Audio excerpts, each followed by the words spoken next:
Offelen. Offwen. Bienvenue. Bienvenido.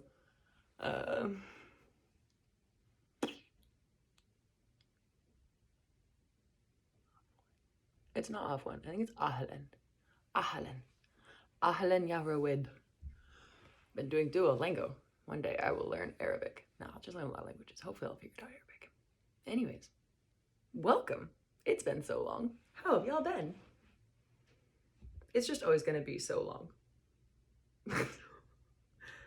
No, one day. I'm just gonna keep saying one day until I keep doing it. This is how I build habits. By randomly doing it over a lengthy period of time sporadically until I figure out the organization that I need to actually be able to do it on a more consistent basis. Cheers. To the building stages. My brain takes so long to organize. It's great. It's lovely. Anyways, our background has changed again. Life has moved. And this is the current digs. This is the crib. This is the place we at. This where we be living. It's not done. It is stressful and chaotic, and you know, that building phase, that whole thing, figuring out how to organize so it all fits into your, like, yeah. I really like efficiency and practicality, and so like I have to actually think about how I'm going to use something and how, so that I can organize it so that it's best, so that it's most efficient and most practical. And also aesthetically pleasing, because that really matters. It needs to be aesthetically pleasing. Yeah, it's fun. It takes so much time. Things move a lot. But anyways, it's nice. We like it. That also means I have all my books again.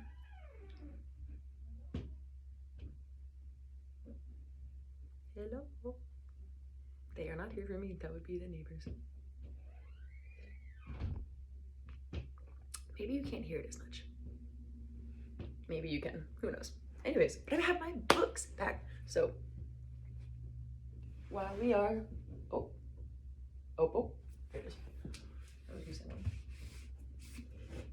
Okay. So we got a hefty list, to be honest. I'm kind of challenging myself. I have 5 things. But we have poetry again, because I have poetry books, or at least non-prose. It's poetry, right? Poetry and prose. There's other ones, but like, whatever, fuck. It has been a long life. It's been a long day. I went bowling last night, and I got home at like 11, which wasn't too bad.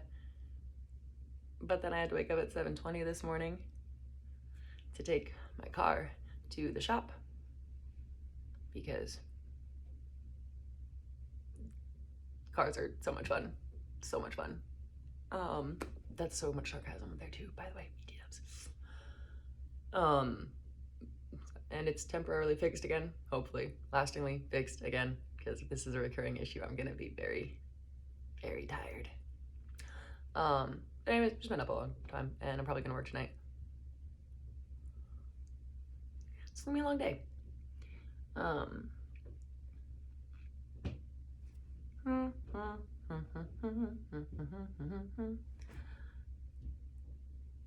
All right, we're just gonna dive in. I can't think of anything else, and we've already wasted enough time. So, because we have the book back, I'm bringing book back. Ow! Baby got a book back. I'm not that funny. It's okay. You don't have to laugh. We are going to be reading The Ship of Fools as our poetry introduction. I love this book aesthetically. This is the back cover and the front cover, just completely plain embroidered, and then on the side it doesn't say the author's name, it just says The Ship of Fools and then FS. And I really like minimalist covers and like non-movie covers, so like these old books I'm a sucker for. But so this is I'm just gonna read this front page because these types of things I struggle to know who they're actually by, so we're gonna figure this out. So we have Sebastian Brant, The Ship of Fools, translated by William Gillis and with the original woodcuts. London, oh God.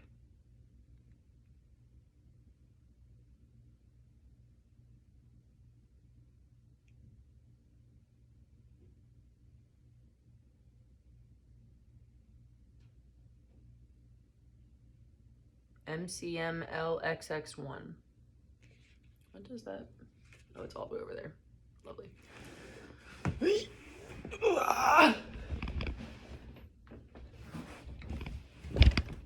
And we have returned.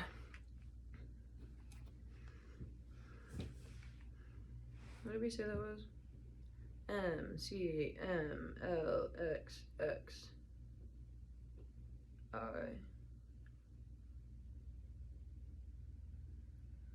All right, here we go. God damn. So that is actually 1971. Oh my God, this is recent. I keep thinking these are old books. Oh God, we've just come so. Corporate capitalism has absolutely destroyed literature and information. And it's so sad. All right, so I'm gonna start over because I think I have all the correct words now at this time. Oh, that's 50. So confused still. Sebastian Brant, The Ship of Fools, translated by William Gillis and with the original woodcuts. London, 1971. Read 1971 because it's in Roman numerals. The Folio Society.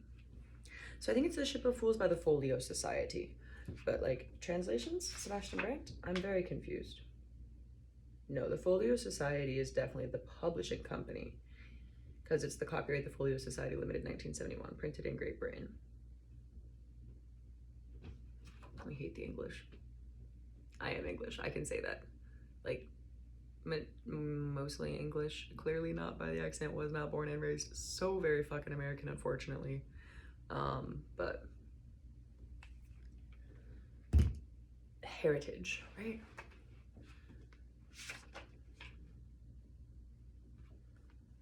So I think this is by Sebastian Brant.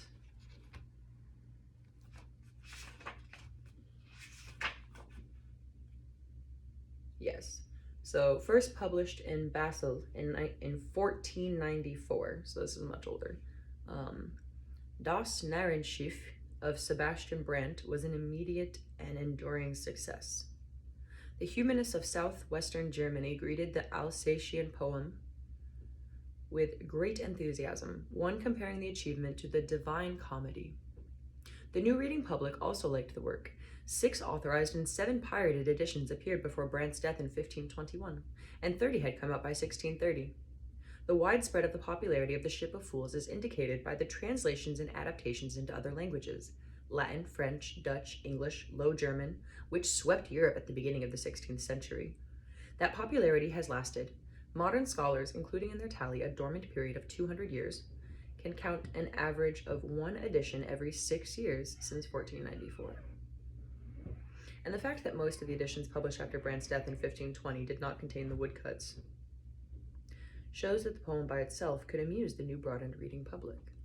Even where Brant's poem is but a name, his concepts of the fool as a literary type and the ship as an encompassing image continue vital, recurring, not only in Germany's great volume of fool literature, but time and again throughout the Western literature of these intervening 475 years. Yet all the evidence to the contrary notwithstanding, a number of critics of the past century have dealt patronizingly with Brant's wit and learning, and have minimized his literary accomplishment and his influence upon literary history. Enough critics indeed to confirm the soundness of Brant's judgment and the clarity of his sight. Fools still abound. In this, the most famous of his literary works, Brant depicts a world overrun with fools, a surprising vision, perhaps, for one who lived a fortunate life in company from boyhood with wise and learned men. We're gonna stop. This introduction goes on for a while, but that's okay. So we have the information now. This book was first published in 1494 by Sebastian Brant in Germany. And then in 1971, an English publishing company printed it. Ugh. Such is the English to put their initials on the outside of the cover instead of the actual person who wrote the book. I am interested in what these woodcuts are, and I'm wondering if they just mean the pictures? You will see. Here we go. Here's the little piece on the side. There's a picture of a boat with a bunch of fools. Your general medieval looking fools. They have the ears and the bells. They that go down to the sea in ships, that do business in great waters, these see the works of the Lord, and his wonders in the deep. For he commandeth and raiseth the stormy wind, which lifteth up the waves thereof. They mount up to the heaven, they go down again to the depths. Their soul is melted because of trouble. They reel to and fro, and stagger like a drunken man, and are at their wits' end. Psalm 107. A prologue to the Ship of Fools. For the profit and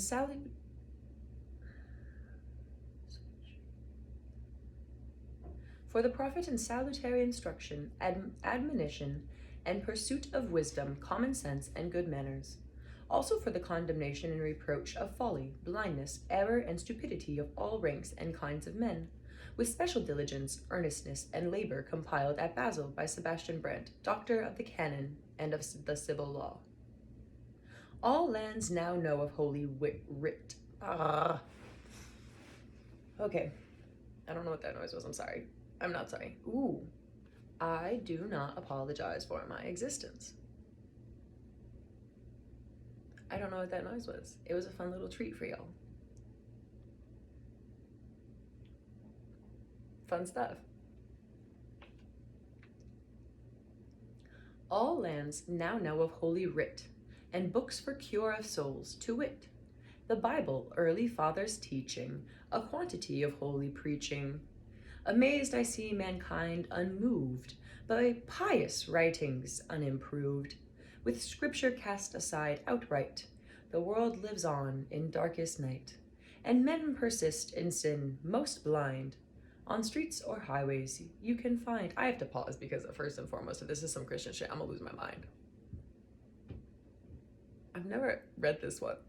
This is one of my new books that I hadn't gotten a chance to read yet. So I was like, this is a great time. That's why I do this.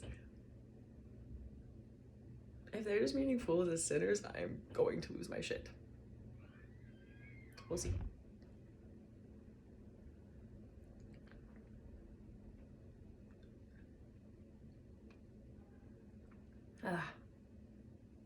On streets or highways you can find a pack of fools who vaunt their shame and yet prefer to shun the name. Thus have I thought this was the time to launch a ship of fools in rhyme, a galley, bark, skiff, ketch, or yawl, but one ship wouldn't hold them all. Perhaps we'll add sleigh, wagon, cart, for fools rush in from every part. They swarm like bees to start the trip, go swimming out to meet the ship. For each would be the first on board, embarking of his own accord. And here I've pictured every dolt, should reading prove too difficult. Or if a fool unlettered be, in these depictions he shall see himself, so he may recollect the weakness of his intellect. That's what they mean by the wooden boards, the wooden cuts. He literally had pictures for each verse or chapter.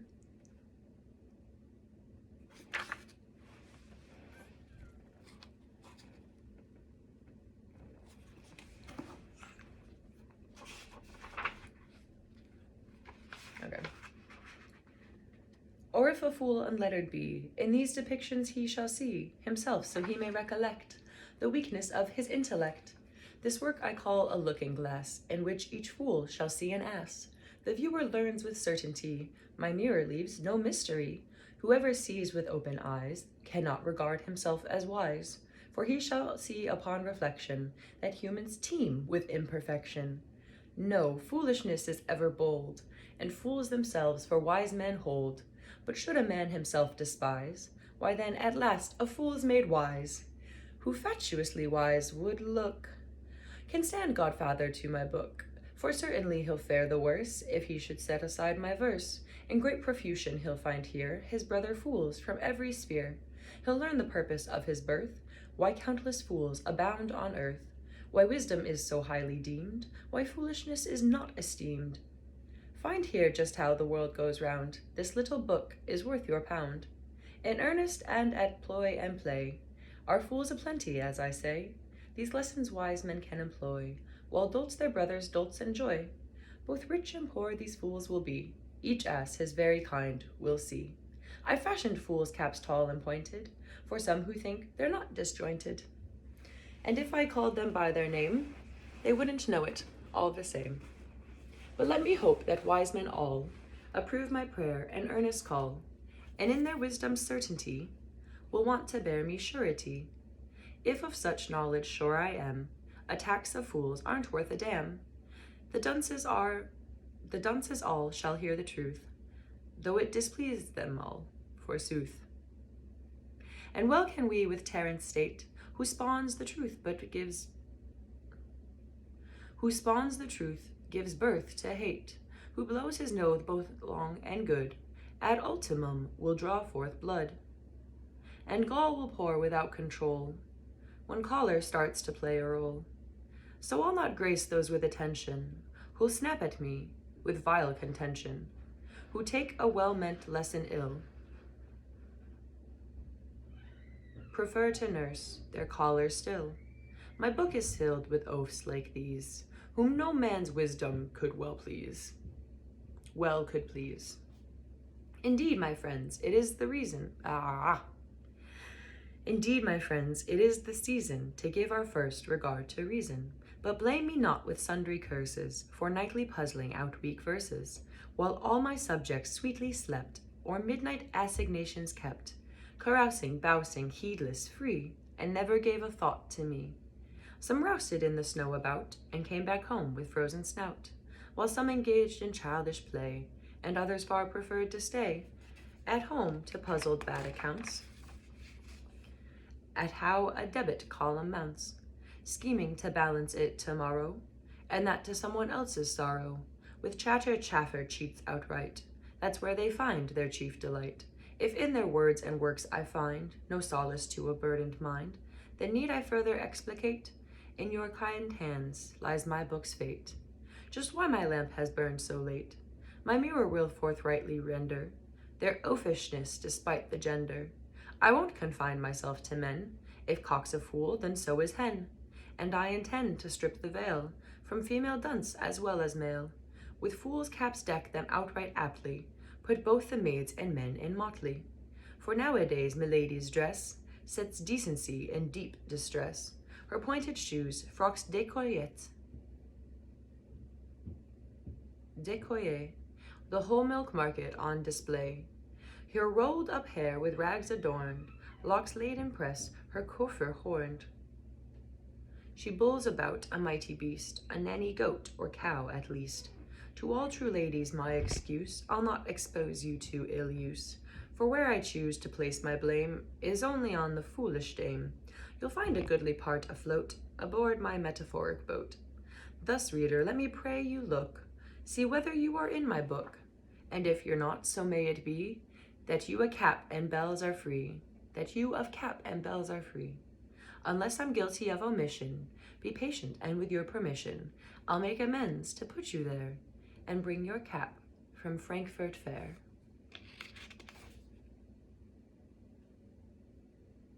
Nice. Damn. I am here for it. That was lovely. I'm a sucker for, we're gonna do this one, because this is from them. Yes, that. We always need bookmarks. All right, we are going to move on to,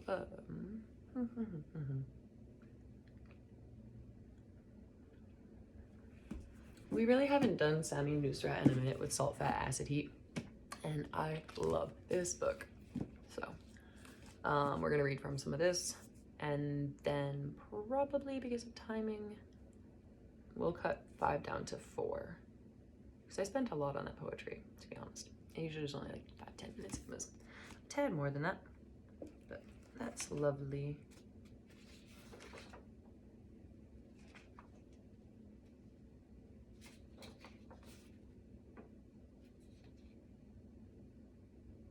Hot.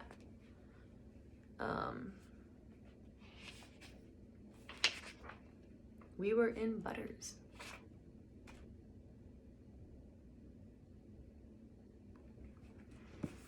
So we are on breaking and fixing emulsions. Oh, if I did not say it, this is sat.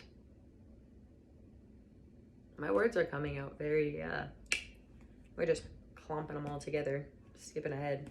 Brain's moving faster than my mouth, and my mouth is just like, excuse me. Salt, Fat, Acid, Heat by Samin Nosrat.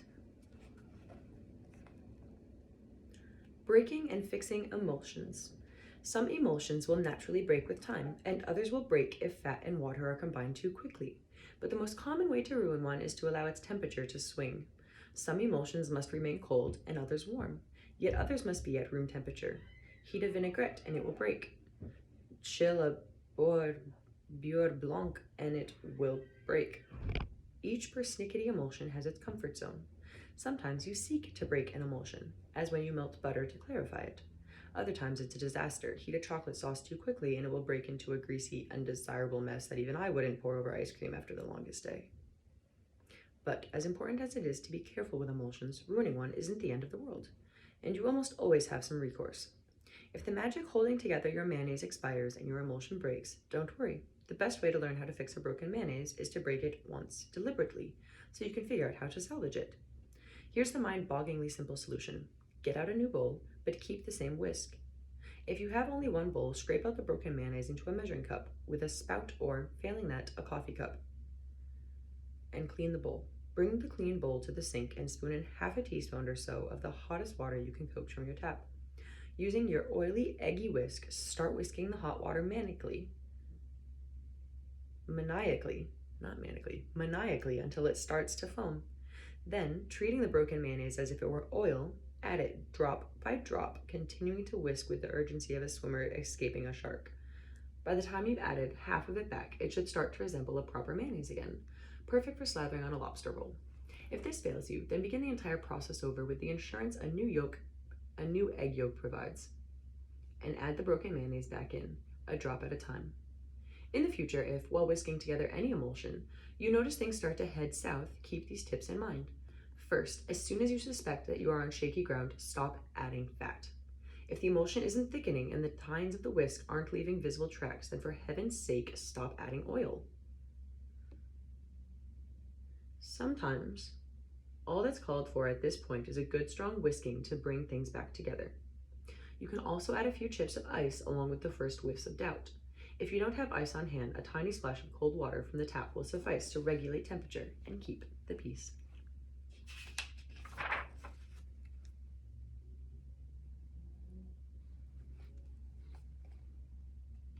To make mayonnaise and to fix a broken mayonnaise. I love this cookbook. Absolutely adore it.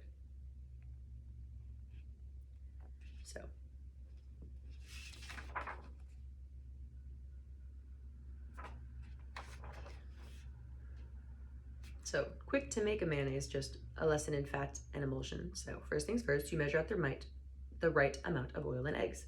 So 1 egg yolk, 3/4 oil, and make sure that the egg and the oil are the same temperature. So you want to leave the egg out of the fridge for a bit, or you can run it under some warm water. Put the yolks in a bowl and start whisking, adding 1 drop of oil at a time.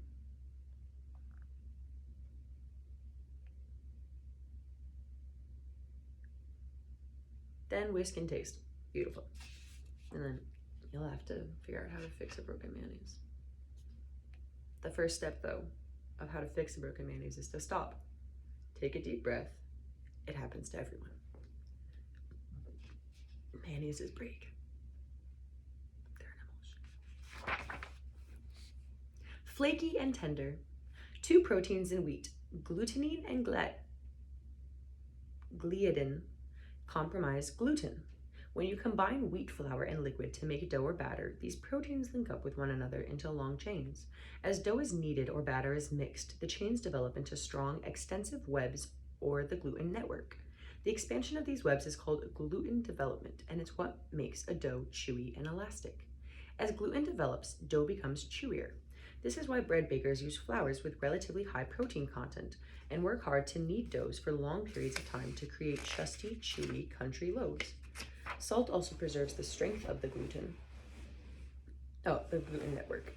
That's why the mixer strained with effort when I belatedly added the salt to my pizza dough as a young cook at Chez Panny. But pastry chefs generally seek tender, flaky, and moist textures, so they do everything they can to limit or control gluten development, including using low-protein flours and avoiding an over-kneading. Sugar and acids such as buttermilk or yogurt also discourage gluten from developing, so adding them early on will tenderize pastries. Too much fat can also inhibit gluten networks from forming. By coating individual gluten strands, fat prevents them from sticking to one another and lengthening. This is where the term shortening comes from, because the gluten strands remain short instead of lengthening. 4 main variables will determine the texture of any baked good, and some non-baked ones, such as pasta: fat, water, yeast, and how much the dough or batter is kneaded or worked. See an illustration on the opposite page. Yeast, fat, water, kneading.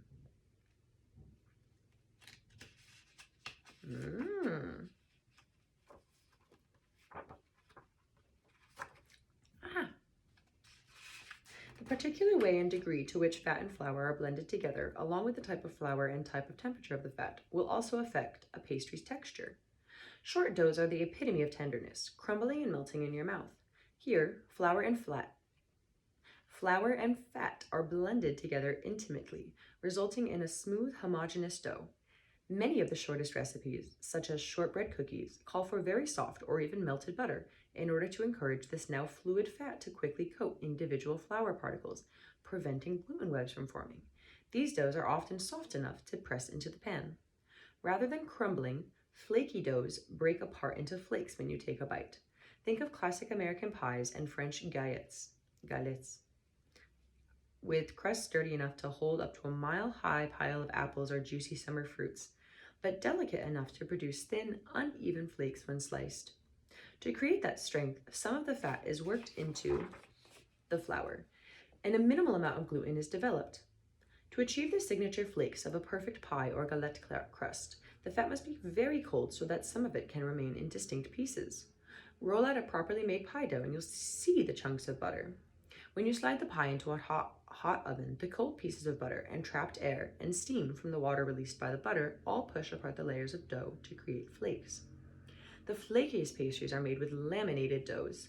Picture the flakes on your plate or shirt after you've eaten a classic puff pastry, such as a cheese straw, palmier, or a strudel. It's a mess, a pile of gorgeous glassy shards. To achieve this texture, a flaky dough is wrapped around a large slab of butter. This dough and butter sandwich is rolled out and then folded back upon itself in a process called a turn. Classic puff pastry, when turned 6 times, will have precisely 730 layers of dough separated by 729 layers of butter. Upon entering a hot oven, each one of those distinct layers of butter will turn to steam, creating 730 layers of flakes. It's crucial when making laminated doughs that the fat and workspace remain cold so that the butter does not melt, though the butter must be soft enough to roll into a slab. Yeasted doughs, needed to develop gluten, and then treated in this way, can yield laminated breads that exist at the precarious intersection of chewiness and flakiness, including croissants, danishes, and the Breton specialty called Koing Amman, Kougnamann. I don't know that one. All right, and we're gonna pause there. Learned about emulsions and 730 layers of butter. No, pastry. 729 layers of butter.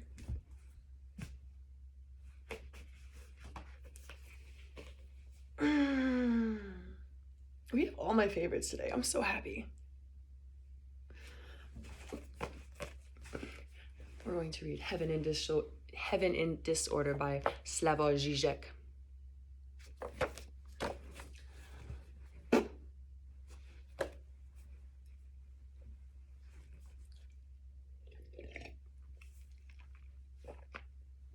So much coffee on the brain. It's lovely.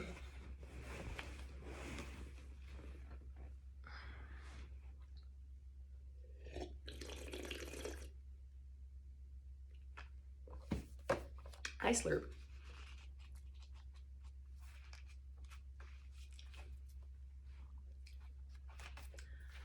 Heaven in Disorder by Slavoj Zizek. Chapter 21. Democracy Reborn? Not with Joe Biden.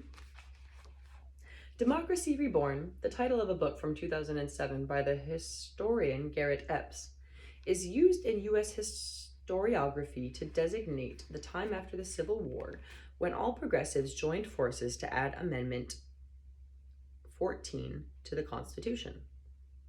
Right? XIV 10, 5, minus 1, 4, 14. This amendment provided African Americans with full citizenship and prohibited any state from denying any citizen equal protection under the law.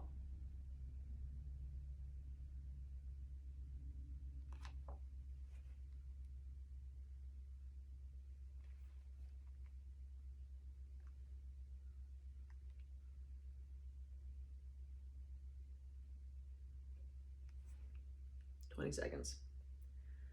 I apologize. You could probably just skip 5 seconds forward, and that has been approved. Beautiful.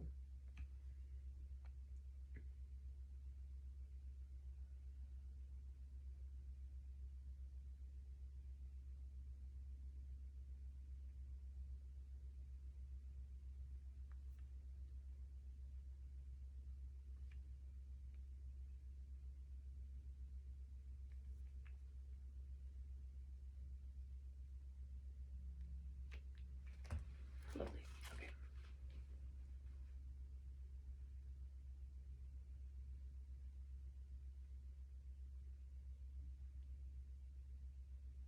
It changed almost every detail of U.S. public life, which is why scholars even call it the Second Constitution. It was not a reconciliation between the winning North and the defeated South, but a new unity imposed by the winner, a big step toward universal emancipation. Did something similar not happen in Chile with the victory of Apruebo in the October 2020 referendum? The process of changing the Constitution, which was approved by a large majority, does not aim only at getting rid of the Pinochet legacy and returning to the pre-Pinochet democratic era. It wants to inaugurate a more radical change, a new stage in emancipation. Here also, Democracy Reborn is not a return to some old idealized state, but a radical break with the entire past. In the Trump era, the United States was in a de facto state of ideologico-political civil war between the populist New Right and the liberal Democratic Center, with even occasional threats of physical violence. Now that Trump's authoritarian populism has been defeated, is there a chance for a new Democracy Reborn in the United States? Unfortunately, this slim chance was lost with the marginalization of democratic socialists like Bernie Sanders and AOC. Only the alliance of left liberals with democratic socialists could have pushed the process of democratic emancipation a step further. With the Senate remaining in the hands of the Republicans and the Supreme Court with a conservative majority, Biden as the new president will be very restricted and will not be able to impose any serious change. Beyond this, however, the deeper problem is that Biden himself is a moderate agent of the economic and political establishment who is horrified at being accused of having socialist tendencies. Alexandria Ocasio-Cortez was thus fully justified when, in a post-election interview, she broke the truce and criticized the Democratic Party for incompetence, warning that if the Biden administration did not put progressives in top positions, the party would lose big in the 2022 midterm elections. The United States is now almost symmetrically divided, and Biden's words of unity and reconciliation sound vacuous. As Robert Reich put it, how can Biden heal America when Trump doesn't want it healed? And this division is here to stay. Trump was no accident, and the America that made him is still with us. It is thus quite possible that, in the same way that the post-Civil War quote, rebirth of democracy ended up in a compromise between the Republicans and anti-Black Southern Democrats. Something similar will happen after a couple years of Biden rule. But the election outcome is not just a stalemate. There was a clear winner: big capital and deep state apparatuses, from Google and Microsoft to the FBI and National Security Agency. From their standpoint, a weak Biden presidency with the Senate in Republican hands is the best possible outcome. Without Trump's eccentricities, international trade and political cooperation will get back to pre-Trump normality, while the Senate and the Supreme Court will block any radical measures. The paradox is thus that, in the United States, the victory of the progressive side was at the same time its loss, a political stalemate that may even give Trump a chance to return to power in 2024. This is why, precisely at the moment of Trump's defeat, we should ask how it was that he managed to seduce half of the American people. One reason is undoubtedly the feature that he shares with Bernie Sanders. Sanders supporters are fiercely loyal to him. As they say, once you go Bernie, you never go back. There is no mystic affection here, just a recognition by some people that Bernie really addresses them and their troubles, and that he really understands them, in clear contrast to most of other Democratic candidates. It's not a matter of the realism or feasibility of Sanders' program. It is that he touches a raw nerve of his partisans. Can a voter worried about what will happen if, or rather when, someone in their family gets really sick seriously claim that Bloomberg or Biden really understands them? And Trump is here superficially similar to Sanders. Although his solidarity with I said ornery instead of ordinary because Freudian slip. Although his solidarity with ordinary people is mostly limited to obscene vulgarities, he also addresses their everyday worries and fears in simple terms, giving the impression that he really cares for them and respects their dignity. One has to admit that, even in his dealing with the pandemic, Trump cunningly adopted such a human approach. He tried to maintain calm, telling people that the pandemic would soon be over and that they could go on with their ordinary lives. I've written before that Biden is Trump with a human face, more civilized and kind, but one can also say the opposite. Trump is Biden with a human face, where, of course, humanity is reduced to its base level of common vulgarities and insults, in the same sense that a common drunkard who babbles nonsense is more human than an expert talking about complex formulas. We are now at such low point that getting a president who will not change anything is the most we can hope for. The only group that deserves to be celebrated as heroes are those who simply ignored the violent threats of Trump's partisans and calmly went on with their job of counting votes. Such praise is usually reserved for rogue states, where a peaceful transfer of power is a cause for celebration. The only small hope is that an unintended result of the Trump era may survive: the partial withdrawal of the United States from world politics. The United States will have to accept that it is just another state in a new multi-centric world. This is the only way for all of us to avoid the humiliating situation of fearfully following the counting of votes in the United States, as if the fate of the entire world depends on a few thousand American ignoramuses. I shall return in 30 seconds.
things happening outside. I thought I cared.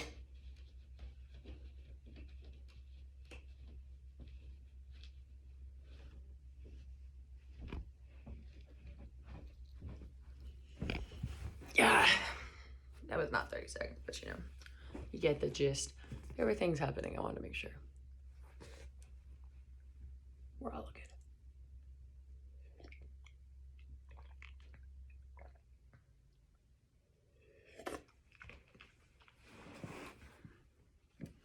Where were we with Slavoj?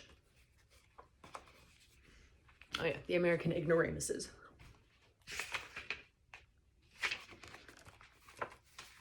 Chapter 22. The state of things, the choice. What is our situation now with regard to the pandemic as I write these lines at the end of November 2020, in the middle of what is called, in European media, the second wave? We should never forget that the distinction between the first and the second wave is centered on Europe. In Latin America, there was a different rhythm. The peak was reached in between the two European waves. And now, as Europe suffers the second wave, the situation in Latin America is marginally better. We should also bear in mind that the obvious differences in how the pandemic affects different classes, the poor are much more affected, races, in the United States, blacks and Latinos suffer much more, sexes, women are infected more frequently and more severely than men, and how it takes different rhythms in different continents. Africa, in general, is less affected, and states. In Europe, France and Spain are now recovering while Germany suffers more, in clear contrast to the situation 2 months ago. And especially, we should always bear in mind countries where the situation is so bad, because of war, poverty, and hunger, local violence, etc., that the pandemic is considered one of the minor evils. Just think of Yemen, on which The Guardian reports, in a country stalked by disease, COVID barely registers. War, hunger, and devastating aid cuts have made the plight of Yemenis almost unbearable. Similarly, when the short war erupted between Azerbaijan and Armenia, officials on both sides claimed that this justified deprioritizing the struggle against the pandemic. In spite of these complications, we can nonetheless generalize some features with regard to which the contrast of the second wave and the peak of the first wave is clear. First bullet point. Some hopes are dashed now. Herd immunity doesn't work. Deaths are now at a record level in Europe. The hope no longer holds that although the virus is increasingly spreading, we have a milder variation. 2. We are dealing with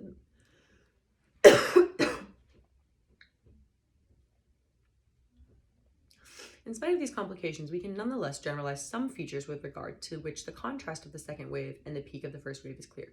First, some hopes are dashed now. Herd immunity doesn't work. Deaths are now at a record level in Europe. The hope no longer holds that although the virus is increasingly spreading, we have a milder variation. 2. We are dealing with many unknowns, especially about how the virus is spreading. In some countries, this impenetrability gave birth to a desperate search for guilty parties. Gatherings in private homes or workplaces, secret raves, etc. The often heard phrase that we have to learn to live with the virus expresses a sense of capitulation to the virus. Vaccines brought hope, but we should not expect that they will magically solve all our troubles, and restore the old normality, even disregarding the prospect of other pandemics and ecological catastrophes.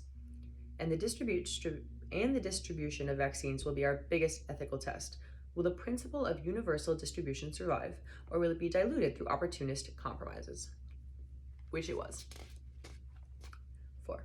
The model that many countries follow, that of a compromise between keeping the economy alive and fighting the pandemic, allowing it to resurge again and again.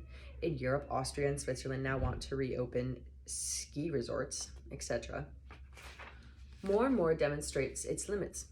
The only thing that really appears to work are strict lockdowns, the latest example being the state of Victoria in Australia, which on August 2020 had 700 new cases per day, but has now gone 30 days with no new cases of the virus, an enviable record in the US, and many European countries grapple with surging infections or renewed lockdowns.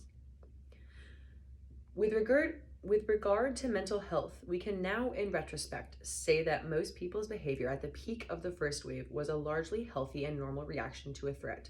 People were focused on how to avoid infection, and it was as if most of them simply didn't have time for mental health problems. Although there is much talk today about these problems, the predominant way people now relate to the pandemic is characterized by a strange mix of disparate elements. In spite of the rising number of infections, in most countries, the pandemic is not quite taken seriously, and there's an attitude of life goes on, wherein it might seem that we've somehow learned to live with the virus, reflected in claims that people have COVID fatigue. In Western Europe, many people are now worried about whether they will be able to celebrate Christmas and do the shopping or take their usual winter holidays. However, this life goes on stance signals quite the opposite of a moment of relaxation wherein the worst case is over. It is inextricably mixed with despair, violations of state regulations, and protests against them. Since there is no clear perspective offered by the authorities or mainstream media, there is something deeper than fear at work. We've passed from fear to depression. We feel fear when there is a clear threat. We feel frustration when obstacles emerge again and again to prevent us from reaching what we strive for. But depression signals that our desire itself is vanishing.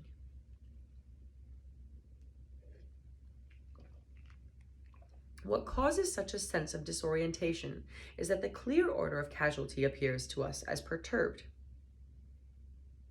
In Europe, for instance, for reasons that remain unclear, the numbers of infections are now falling in France and rising in Germany.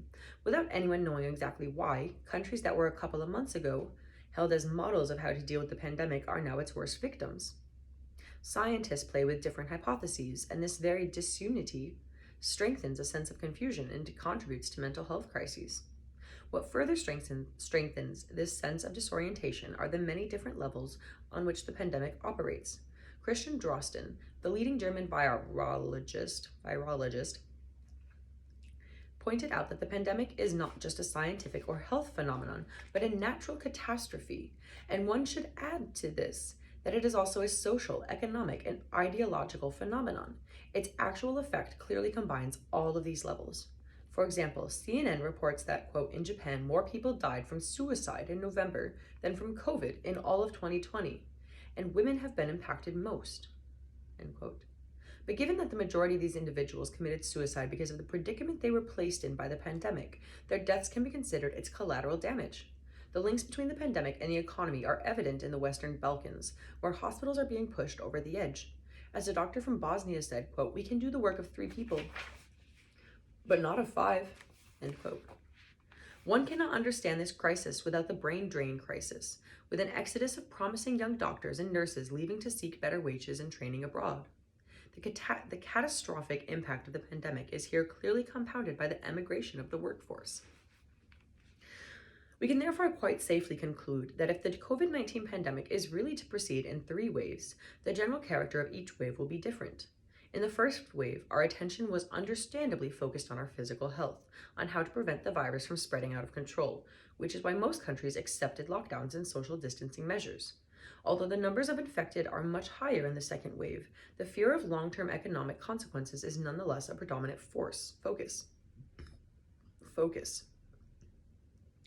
And if the rollout of vaccines does not prevent a 3rd wave, one can be sure that its focus will be on mental health, on the devastating psychic consequences of the disappearance of what we perceived as normal social life. The ultimate alternative we are facing is, should we strive for a return to our old normality, or should we accept that pandemic?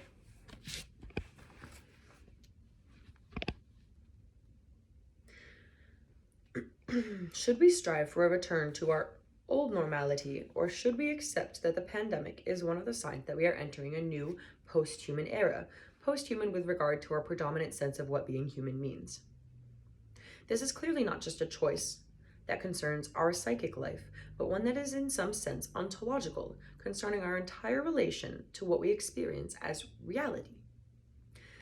The conflicts between different ways of dealing with the pandemic are not conflicts between different medical opinions. They are serious existential ones. Here is how Brendan Dilley, a Texas chat show host, explained why he was not wearing a mask. Quote, better to be dead than a dork. Yes, I mean that literally. I'd rather die than look like an idiot right now. End quote. Dilley refused to wear a mask since, for him, walking around with a mask is incompatible with human dignity at its most basic level. What is at stake is thus our basic stance toward human life. Are we, like Dilly, libertarians who reject anything that encroaches upon our individual freedoms? Are we utilitarians ready to sacrifice thousands of lives for the economic well-being of the majority? Are we authoritarians who believe that only tight state control and regulation can save us? Are we New Age spiritualists who think the pandemic is a warning from nature, a punishment for our exploitation of natural resources? Do we trust that God is just testing us and will ultimately help us to find a way out? Each of these stances relies on a specific vision of what humans are, revealing the extent to which we are all, in some sense, philosophers. According to Giorgio Agamben, if we accept government measures implemented to fight the pandemic, we thereby abandon open social space as the core of our being human and turn into isolated survival machines controlled by science and technology which serve the state administration. So even when our house is on fire, we should gather the courage to go on with life as normally and eventually die with dignity. Here's a little quote. Quote, nothing I'm doing makes any sense if the house is on fire. Yet even when the house is on fire, it is necessary to continue as before, to do everything with care and precision, perhaps even more so than before, even if no one notices. Perhaps life itself will disappear from the face of the earth. Perhaps no memory whatsoever will remain of what has been done, for better or for worse, but you continue as before, as it is too late to change. There is no time anymore. One should note an ambiguity in Agamben's line of argumentation is, quote, the house on fire due to the pandemic and or the climate crisis, or is it on fire because of the way we are, because of the way we overreacted to the reality of pandemic? He writes, today the flame has changed its form and nature. It has become digital, invisible, and cold. But precisely for this very reason, it is even closer still and surrounds us at every moment. These lines sound clearly Heideggerian in their location of the basic danger and the way that pandemic strengthened the ability of medical science and digital control to regulate our reaction to the pandemic. In the very last paragraph of his text, Agamben leaves open the possibility that a new form of post-human spirituality will emerge. Man disappears today, like a face in the sand erased on the shore, but what takes its place no longer has a world, only a naked life, silent and without history, at the mercy of calculations of power and science. But perhaps it is only starting from this destruction that something else may one day slowly or suddenly appear. Not a god, of course, but not even another man, a new animal perhaps, an otherwise living soul. Agamben refers here to the famous lines from Foucault's Les mots et les choses about how the humanist figure is disappearing like a figure drawn on sand washed away by the waves. We are effectively entering what can be called a post-human era, which is brought about not just by the pandemic and other catastrophes like global warming, but also by the digitalization of our lives, inclusive of direct digital access to our psychic life, which corrodes the basic coordinates of our being human. So how can post-humanity be reinvented? Just one hint. In his opposition to wearing protective masks, Agamben implicitly refers to Levinas, in particular to his claim that the face speaks to me and thereby invites me to a relation incommensurate with a power exercised. The face being the part of another's body through which the abyss of the other's imponderable otherness transpires. Agamben's obvious conclusion is that, by way of rendering the face invisible, the protective mask renders invisible the invisible abyss itself, which is echoed by a human face. Really? There was a clear Freudian answer to this claim. Freud knew well why. In an analytic session, when it gets serious, i.e. after the so-called preliminary encounters, the patient and the analyst are not confronting each other face to face. The face is at its most basic a lie, the ultimate mask, and the analyst only accedes to the abyss of the other by not seeing its face. Accepting the challenge of post-humanity is our only hope. As Nicole A. Barria Asenjo puts it in the title of her forthcoming book, instead of dreaming about a return to old normality, we should engage in the difficult and painful process of constructing a new normality. This construction is not a medical or economic problem. It is a profoundly political one. We are compelled to invent anew our entire social life.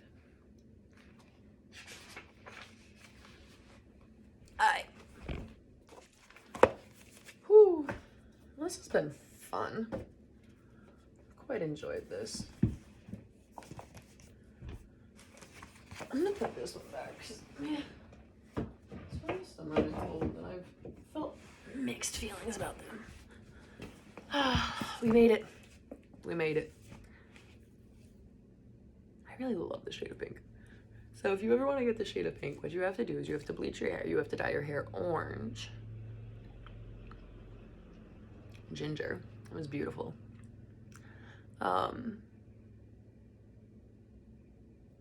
Leave that in, let it grow out. Put black and red on top of that. Have that wash out, become purple. Put red on top of that, have it become very red, have it become very purple again. And then bleach it.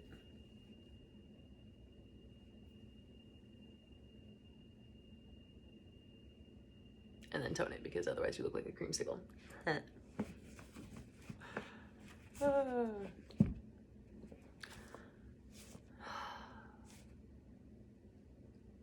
Douglas Adams, The Ultimate Hitchhiker's Guide to the Galaxy. Such a punk. This is what it's like living with cats. Cat. He happened to find the book. Punk ass.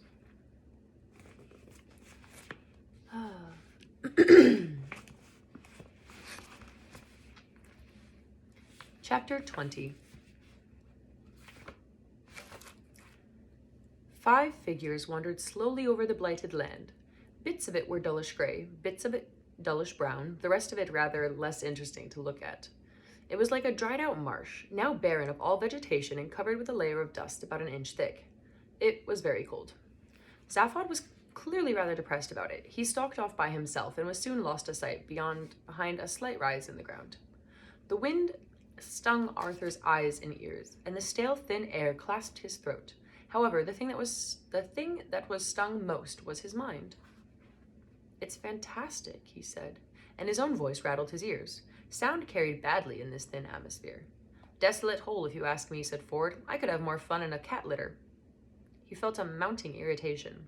Of all the planets in all the star systems of all the galaxy, many wild and exotic, seething with life, didn't he just have to turn up at a dump like this after 15 years of being a castaway?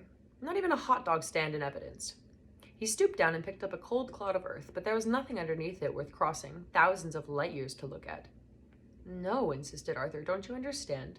This is the first time I've actually stood on the surface of another planet. A whole alien world. Pity it's such a dump, though." Trillian hugged herself, shivered, and frowned. She could have sworn she saw a slight and unexpected movement out of the corner of her eye, but when she glanced in that direction, all she could see was the ship, still and silent, 100 yards or so behind them. She was relieved when a second or so later they caught sight of Slavoj standing on top of the ridge of ground and waving to them to come and join him. He seemed to be excited, but they couldn't clearly hear what he was saying because of the thinnish atmosphere and the wind. As they approached the ridge of higher ground, they became aware that it seemed to be circular, a crater about 150 yards wide. Round the outside of the crater, the sloping ground was spattered with black and red lumps. They stopped and looked at a piece. It was wet. It was rubbery. With horror, they suddenly realized that it was fresh whale meat. At the top of the crater's lip, they met Slavoj. "Look," he said, pointing into the crater. In the center lay the exploded carcass of a lonely sperm whale that hadn't lived long enough to be disappointed with its lot. The silence was only disturbed by the slight involuntary spasms of Trillian's throat. "I suppose there's no point in trying to bury it," murmured Arthur, and then wished he hadn't. "Come," said Slavoj, and started back down into the crater. "What, down there?" said Trillian with severe distaste. "Yeah," said Slavoj. "Come on, I've got something to show you." "We can see it," said Trillian. "Not that," said Slavoj. "Something else. Come on." They all hesitated. "Come on," insisted Slavoj. "I've found a way in." "In?" said Arthur in horror. "Into the interior of the planet. An underground passage. The force of the whale's impact cracked it open, and that's where we have to go. Where no man has trod these 5 million years, into the very depths of time itself." Marvin started his ironical humming again. Zaphod hit him and he shut up. With little shudders of disgust, they all followed Zaphod down the incline into the crater, trying very hard to avoid looking at its unfortunate creator. Life, said Marvin dolefully. Loathe it or ignore it. You can't like it. The ground had caved in where the whale had hit it, revealing a network of galleries and passages, now largely obstructed by collapsed rubble and entrails. Zaphod had made a start clearing a way into one of them, but Marvin was able to do it rather faster. Dank air wafted out of its dark recesses, and as Zaphod shone a flashlight into it, little was visible in the dusty gloom. According to the legends, he said, the Magrathians lived most of their lives underground. Why is that? Said Arthur. Did the surface become too polluted or overpopulated? No, I don't think so, said Zaphod. I think they just didn't like it very much. Are you sure you know what you're doing, said Trillian, peering nervously into the darkness. We've been attacked once already, you know. Look, kid, I promise you the live population of this planet is nil plus the four of us, so come on, let's get on in there. Hey, Earthman? Arthur. Yeah, Arthur, said Arthur. Yeah, could you just sort of keep this robot with you and guard this end of the passageway, okay? Guard, said Arthur. What from? You just said there's no one here. Yeah, well, just for safety, okay? Said Zaphod. Whose? Yours or mine? Good lad. Okay, here we go. Zaphod scrambled down into the passage, followed by Trillian and Ford. Well, I hope you all have a really miserable time, complained Arthur. Don't worry, Marvin assured him. They will. In a few seconds, they had disappeared from view. Arthur stamped around in a huff and then decided that a whale's graveyard is not a whole good place to stamp around in. Is not on the whole a good place to stamp around in. Marvin eyed him balefully for a moment and then turned himself off. Zaphod marched quickly down the passageway, nervous as hell, but trying to hide it by striding purposefully. He flung the beam around. The walls were covered in dark tiles and were cold to the touch, the air thick with decay. There, what did I tell you, he said, an uninhabited planet. Magrathea, and he strode on through the dirt and debris that littered the tile floors. Trillian was reminded unavoidably of the London Underground, though it was less thoroughly squalid.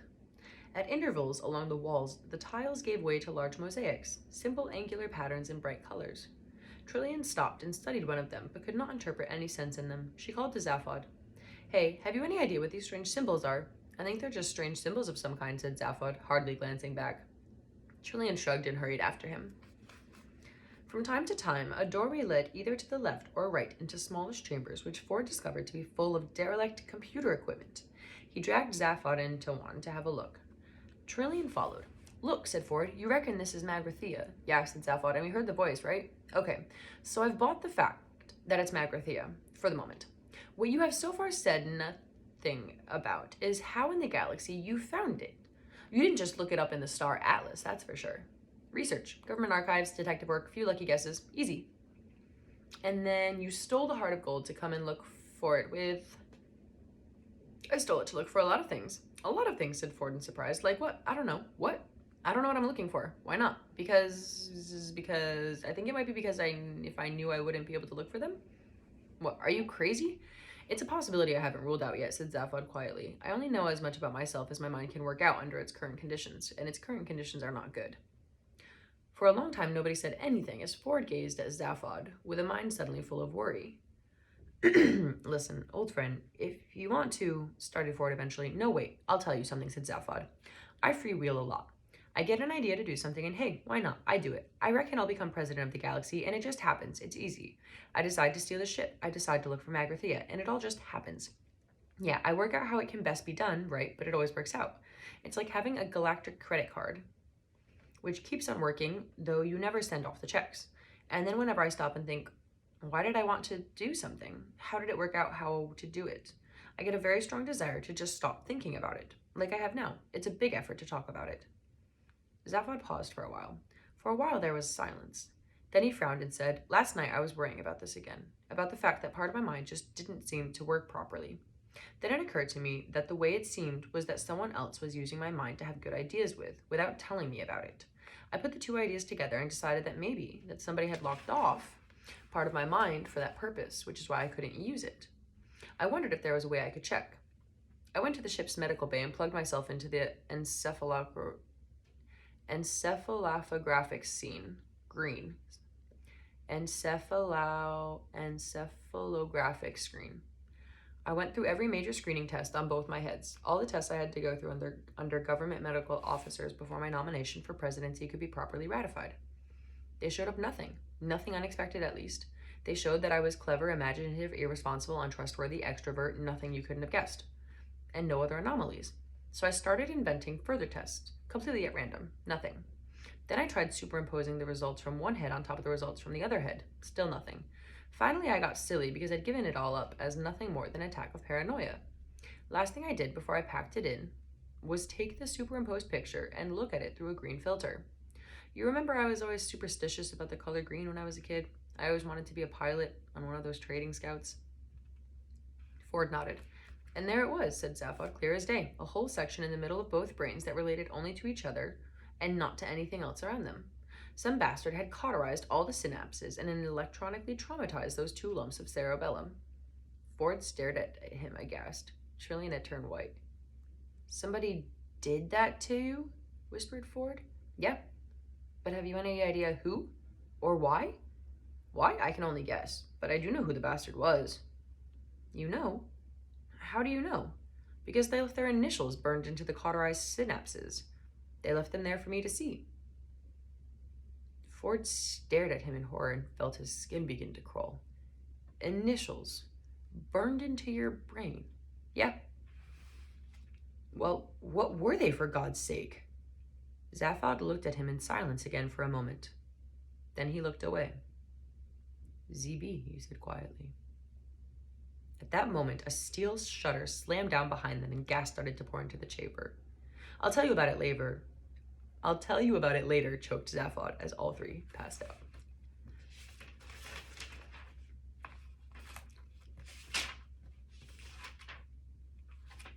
Let me read one more. Chapter 21. On the surface of Magrathea, Arthur wandered about moodily. Ford had thoughtfully left him a copy of the Hitchhiker's Guide to the Galaxy to while away the time with. He pushed a few buttons at random.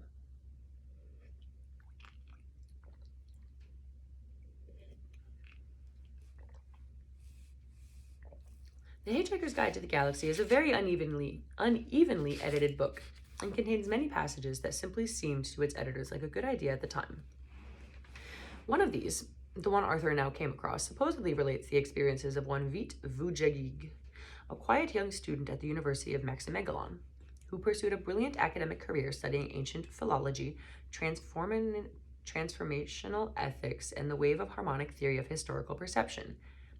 And then, after a night of drinking pan-galactic gargle blasters with Slavoj Beeblebrox, became increasingly obsessed with the problem of what had happened to all the ballpoints he'd bought over the past few years. There followed a long period of painstaking research during which he visited all the major centers of ballpoint lost throughout the galaxy, and eventually came up with a quaint little theory which quite caught the public imagination at the time. Somewhere in the cosmos, he said, along with all the planets inhabited by humanoids, reptilioids, fishoids, walking trioids, and superintelligent shades of the color blue, there was also a planet entirely given over to ballpoint life forms. And it was to this planet that unattended ballpoints would make their way, slipping away quietly through wormholes in space to a world where they knew they could enjoy a uniquely ballpointoid lifestyle, responding to highly ballpoint-oriented stimuli and generally leading the ballpoint equivalent of the good life. And as theories go, this was all very fine and pleasant until Vit Vujagig suddenly claimed to have found this planet, and to have worked there for a while, driving a limousine for a family of cheap green retractables. Whereupon he was taken away, locked up, wrote a book, and was finally sent into tax exile, which is the usual fate reserved for those who are determined to make fools of themselves in public. When one day an expedition was sent to the spatial coordinates that Vujagig had claimed for this planet, they discovered only a small asteroid inhabited by a solitary old man who claimed repeatedly that nothing was true, though he was later discovered to be lying. There did, however, remain the question of both the mysterious 60,000 Altarian dollars paid yearly into his Brantisvogen bank account, and of course Slavoj Beeblebrox's highly profitable secondhand ballpoint business. Arthur read this and put the book down. The robot still sat there, completely inert. Arthur got up and walked this way.